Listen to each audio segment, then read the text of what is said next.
Hey everyone, it's Richard. You're watching The Plain Bagel. As you're probably very much aware of at this point, last Saturday we had a meaningful escalation in the Venezuela-US situation, as in the middle of the night we saw a US Delta Force team invade the country and capture Venezuela's president, Nicolas Maduro, extracting him to New York to face a number of US federal charges. A shocking update that followed months of US military activity in the region, and something that's been met with conflicted feelings, controversy, and heated debate online. While Maduro was largely viewed internationally as an illegitimate ruler whose country has suffered severely under his reign, the US invading a country, plucking out its leader, and then bringing them to the US to charge with crimes domestically naturally sets a pretty wild precedent and has led to some condemnation, especially because not long after this event, Trump began making moves to seemingly take advantage of the country's oil output. You see, oil is one of Venezuela's main industries, making up about 80% of the country's exports. And in fact, the country sits on the largest oil reserve in the world, with the country hosting a fifth of the world's total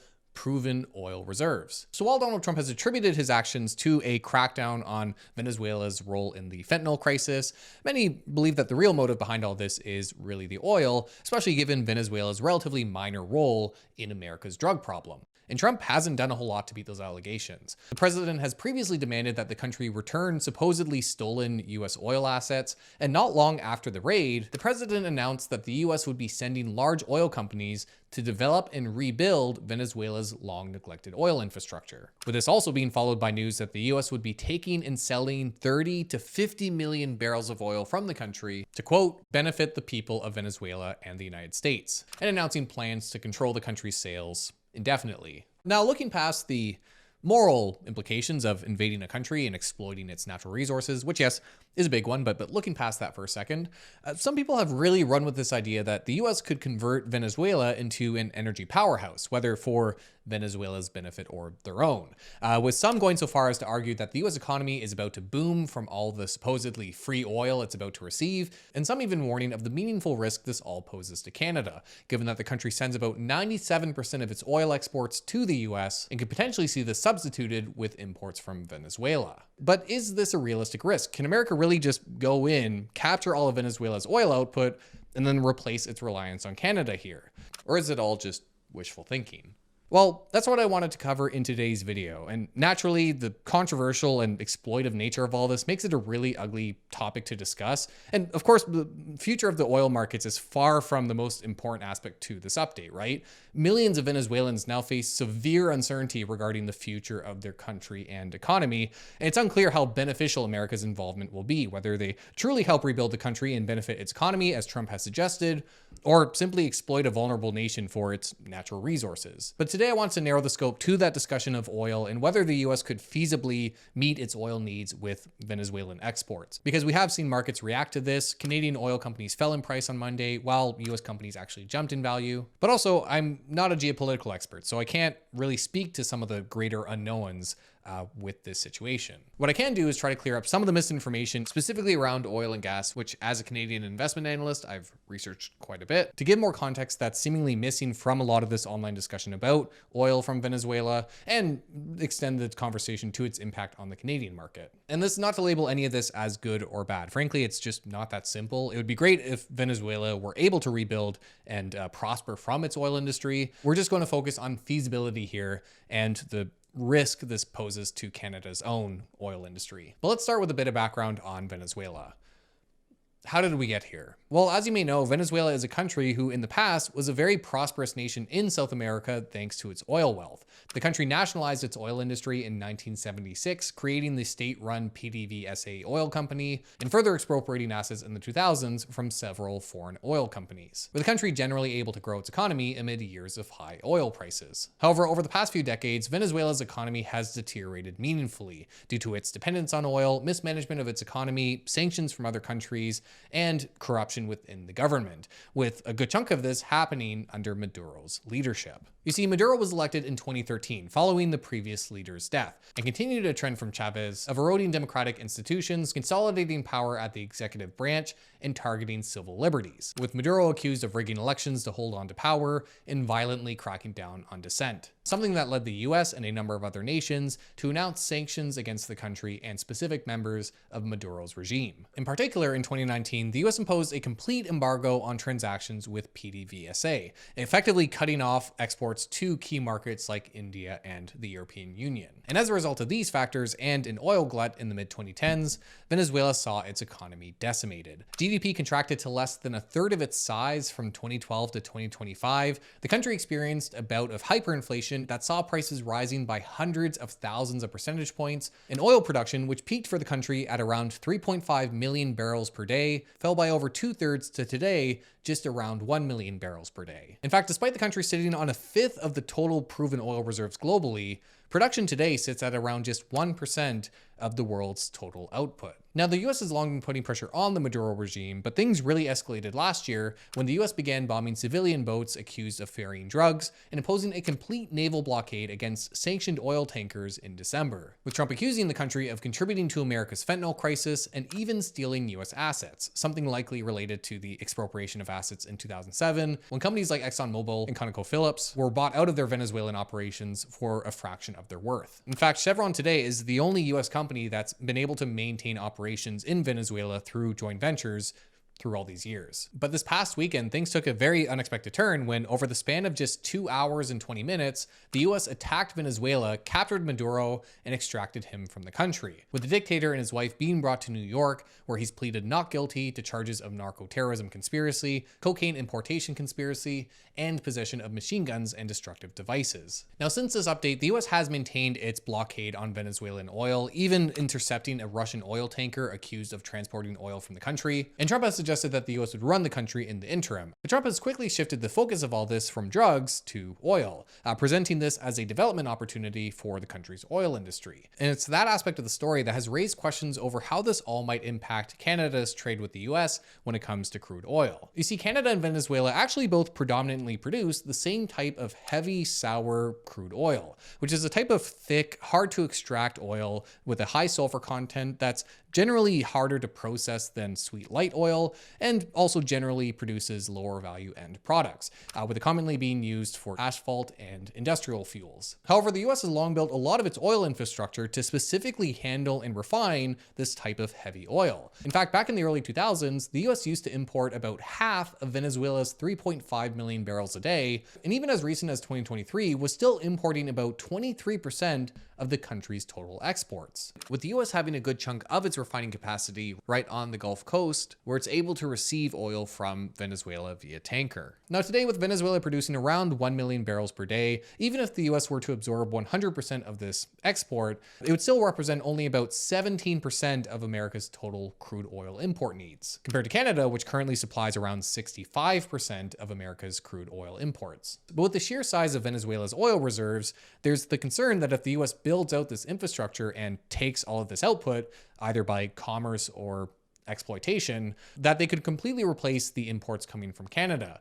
which is meaningful for the country, given that Canada's oil is effectively landlocked. Oil production occurs predominantly in the middle of Canada and Alberta. And while there is infrastructure reaching to the country's west coast, most pipelines are directed towards the US, where the country sends 80% of its produced oil, with attempts by Alberta to expand pipeline capacity out west long being held up federally and by British Columbia. And amid heightened tensions between Canada and the US during the trade war and the comments around turning the country into the 51st state via economic pressure, this has naturally increased a lot of anxieties in the country. But how likely is it for Canada to be replaced here?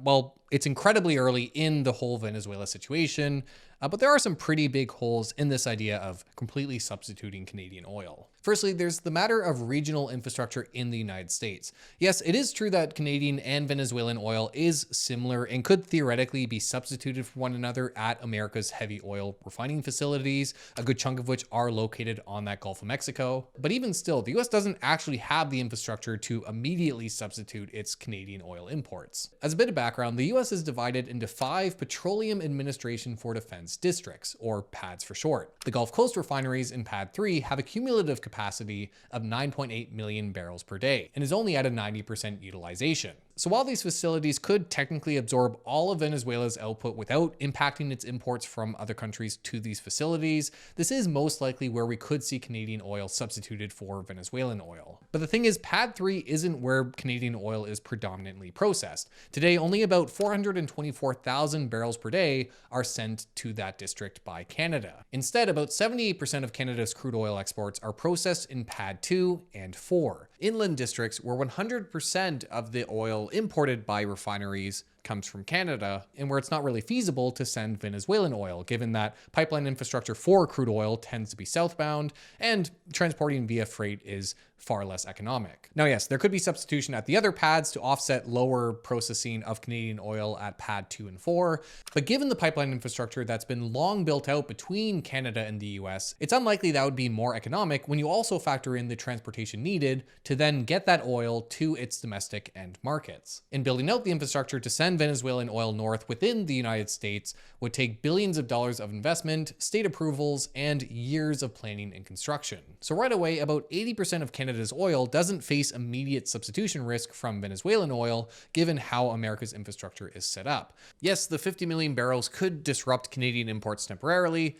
but that represents less than 10 days of America's crude oil import demand. Secondly, when we talk about infrastructure on the Venezuelan side, it's questionable whether there's going to be much appetite from US firms to repair the long neglected facilities and pipelines. According to Francisco Minaldi, director of the Latin America Energy Program at the Center for Energy Studies, Venezuela would need investments in excess of $100 billion to bring production above its peak to 4 million barrels per day in a decade, which would be about the same as what Canada is currently supplying to the US. But because the national oil company is bankrupt and the country itself is in debt, there's not really any money internally to make that investment. So they would have to rely on foreign investment to develop its industry. Yet political instability and corruption are some of the biggest deterrents and risks to foreign direct investment. Yes, one would hope that with Maduro being ousted, that the country could begin its path towards stabilization.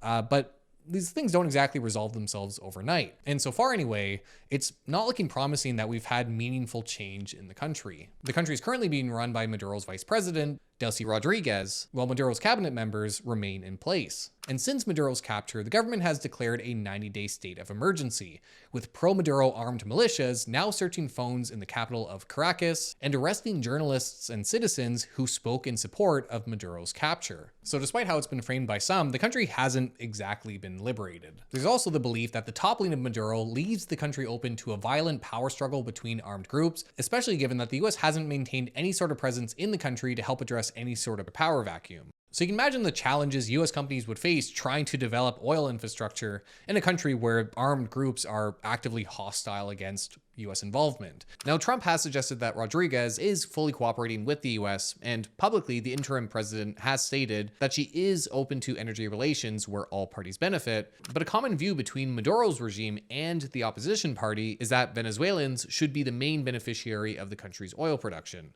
not the US. Which might make the headline about handing over $3 billion worth of oil a bit bizarre, but that oil was largely stranded due to the US embargo. So it really just presents a way for the country to try and recuperate losses on oil that's likely actively costing it money to store. It doesn't necessarily represent a willingness to work with the US longer term. Not to mention that a good chunk of Venezuela's skilled labor in the oil industry has actually long fled the nation for countries like Canada because of the country's political instability. So with all that's in the air regarding Venezuela's government, it's questionable whether the region will be able to attract this talent back to Venezuela. And beyond all of this, it just might not make economic sense. The global oil market is currently oversupplied. The International Energy Agency projects a surplus of 3.8 million barrels per day in global oil markets this year, something that's been dragging down benchmark prices for oil. Not to mention that heavy oil, like what Venezuela produces, actually sells at a discount to the widely cited West Texas Intermediate, which is for sweet light oil. Western Canadian Select, for example, which is Canada's heavy oil price benchmark,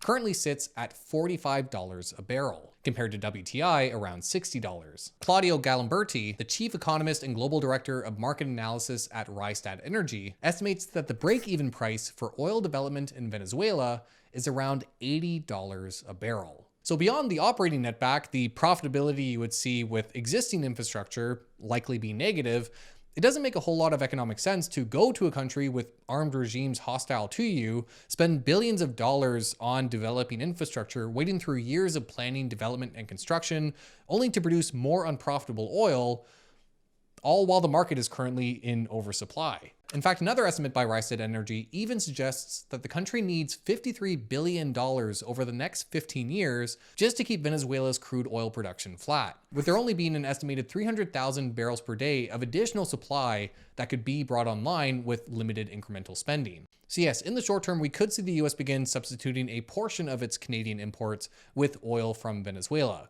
But the amount of infrastructure investment needed to expand Venezuelan oil production and refining in the US just doesn't make a lot of economic sense in the current environment. That could change in the future. Prices could fluctuate higher. Trump has suggested he could subsidize companies who go and help develop Venezuela's infrastructure, and technology could improve the netback of production in Venezuela. Canada's own heavy oil production has itself managed to achieve low-cost production despite the complex nature of its operations. But in a recent meeting with oil executives where Trump pushed to achieve a $100 billion investment commitment, Exxon CEO Darren Woods went so far as to describe Venezuela as uninvestable. And while Chevron, who currently accounts for about a fifth of the country's production, is expected to bolster output, some experts only anticipate investments in the $50 million range, far from what would be needed to revolutionize the industry. And that's all without considering the other players in all this. There are, of course, other world powers like China and Russia, who Venezuela is actually in debt to, who likely won't be too keen about the US taking its tankers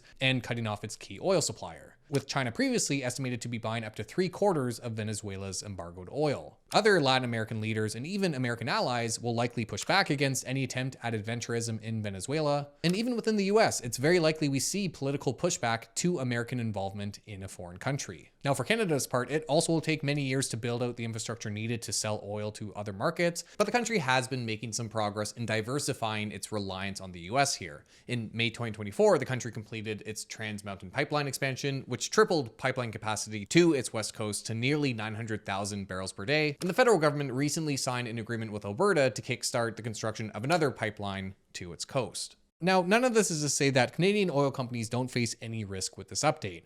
The truth is that any added supply to the market is going to hurt the price that oil producers are able to sell for. And with enough investment, really anything is possible here. The US could even develop its infrastructure and shut out all crude oil imports by relying completely on domestically produced oil if it chose to do so. But hopefully this video helped to explain the nuance of the situation and why toppling Maduro is hardly enough to bring stability back to the region, as we've seen with the toppling of dictators in other countries, let alone enough to enable the US to begin a US enterprise in Venezuela. It would be great if this was the first step towards stability in the region, and if the Venezuelan people are able to benefit and prosper from the development of their oil industry and other important sectors. But the truth is, today, we're just far from that reality. Anyway, that's the video. I hope you found it helpful. If you did, please do make sure to like, subscribe, all that good stuff. It does help the channel tremendously. And let me know your thoughts on the updates we've seen in Venezuela. Thanks again for joining me. And as always, be safe out there.